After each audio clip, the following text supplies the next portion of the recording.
Hey, what's good people, man? Platinum Billy Dread. Tales upon the bench them. I was having a conversation with one of the children that I work with, a young autistic boy. How old was he? 7 years old. And he was busy colouring in some drawings and stuff. And I asked him a question. I said to him, why do you think people hurt one another? Why do you think people hurt each other? And without looking up, he just quickly said, because they don't like themselves. Because they don't like themselves. Wow. That kind of stopped me in my tracks. Such a profound thing for such a young person to say. Could have come from the mouth of a Buddhist, a monk, or a sage. And I don't know, many of you may be thinking, well, it ain't so deep, or some people might even think that makes sense. But when you really check it, think about the many times that people you might have observed, or even yourself, when you're constantly, using hurtful words on other people. There's usually an underlying cause, which is that that person speaking those words is not happy about something, or is in pain or something. And they're using that what's in front of them to project whatever that pain is, because it is in themselves. Now, usually, to give another example, usually, like if you take a toothache, for instance, have you noticed that when a person, if you've ever had a toothache, because of the pain of it, the intense pain of it, it makes you really grumpy, snappy.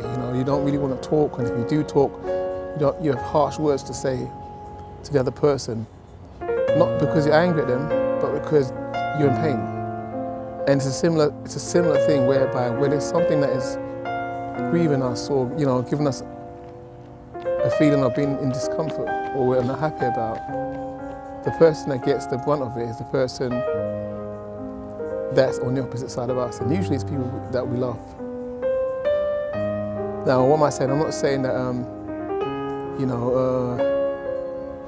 people that do us harm or give us hurtful words, we should be embracing it. And no, because you've got some people in the world that are just plain evil, particularly those that run the world, and that'd be silly, to have that kind of soft approach to them. But you think about the average person that you see in the street, or your family member or a friend. When you reflect on the fact that there may be something within themselves that is paining them, or the life that they're going through, which explains why they are saying certain hurtful words to you, it gives you an opportunity to pause before just automatically just responding, and saving yourself from saying something that you might regret, or even the idea that, normally when we're involved in an argument and, hurtful words, it does more damage to the actual person saying the words, because you're putting your body in a state of discomfort that, you wouldn't ordinarily invite into yourself, but you're completely unaware of. And you think about it, if a person who's genuinely in a happy place, they really don't have the time, the energy, or even the idea of being in a back and forth tirade of, constant criticising other people and, hurtful words, because they're just not in that place. So it takes a person who's in a sad space, if you like, to be constantly projecting hurtful words at other people. I say this to my son all the time, that, you're doing your own body so much damage, even though it might not seem like it, because everything is projected outward. But it's actually your own body that you're hurting when you're, using hurtful words on other people or on yourself. And so when people come to you like that,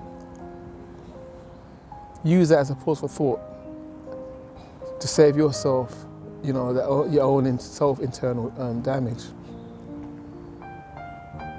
It's funny because sometimes you might observe someone come down the street just smiling, and it's funny, isn't it, really, because people look upon them as crazy or mad, because we're so not used to seeing someone in a happy place that we assume that if we see someone smiling to themselves, or just, with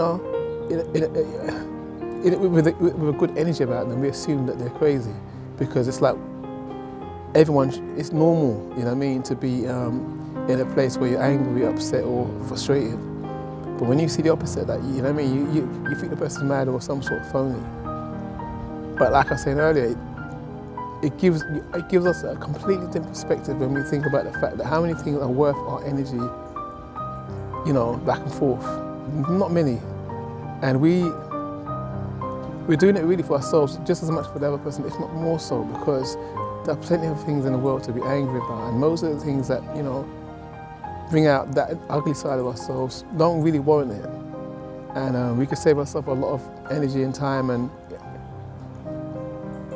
particularly, you know what I mean? Rather than getting drawn into everything we see and being angry and projecting that onto other people and potentially losing relationships and friendships because of something that we say that we regret later.